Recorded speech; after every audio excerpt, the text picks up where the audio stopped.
Palomar Airport's commercial terminal is clean and welcoming, but totally empty. The terminal is part of a $75 million investment San Diego County made in the regional airport 7 years ago. The arrivals and departure boards are empty too. The last commercial flights from Palomar stopped earlier this year.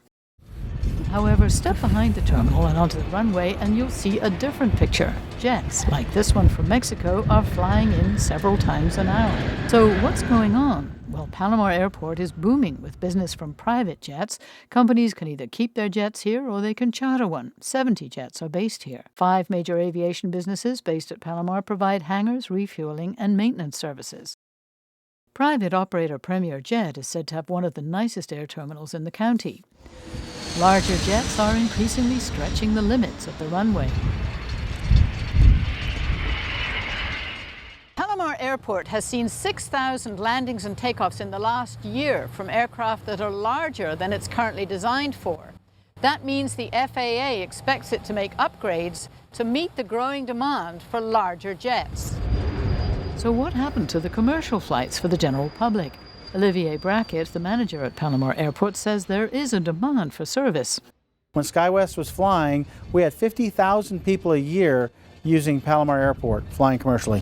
One reason United pulled its SkyWest commuter flights last year was because the runway is too short for its new aircraft. Lengthening the runway might bring them back.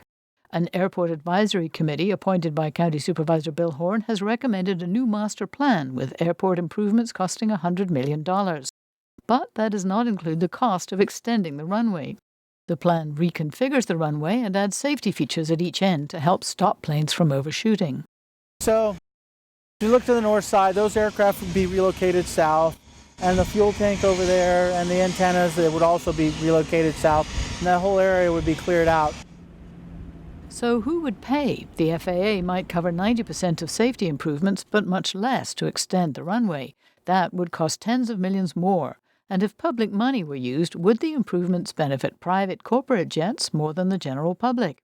Rick Baldridge is Chief Operating Officer of Viasat, a thriving telecommunications company based in Carlsbad. Viasat does not own a corporate jet, and he would like to see the commercial flights come back. We have facilities all across the country, so connecting in from an airport instead of having to drive down the I-5 for a connection is very convenient for us. Baldridge says traffic to Lindbergh Field is now so bad that Viasat employees often drive north to John Wayne Airport in Orange County rather than south to San Diego, though it's twice as far.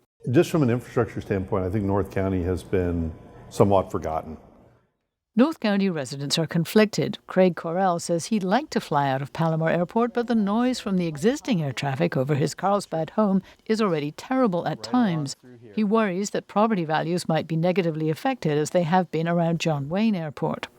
My understanding is that you make a complaint, they write it down, it becomes of record, and then nothing happens. Palomar Airport received 2,000 noise complaints last year, Brackett says, mostly from homes southwest of the runway. But he says though he manages the airport, he has no control over the air traffic.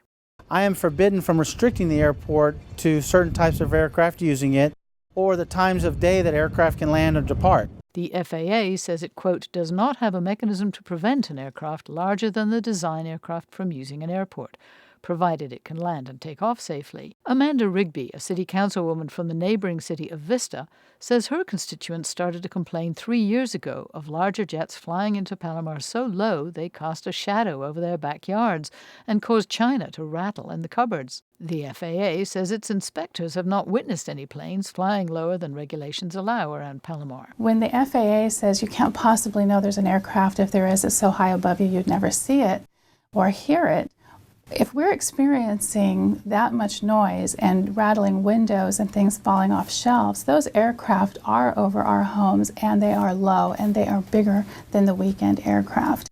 The Vista City Council is considering writing to the FAA to ask for flight paths to be realigned. There obviously is something going on here and they're just not being honest with us about it, so it really makes us all wonder, what is the end game here? Residents wonder if the new master plan for Palomar would allow air traffic growth to take off under the radar. Alison St. John, KPBS News.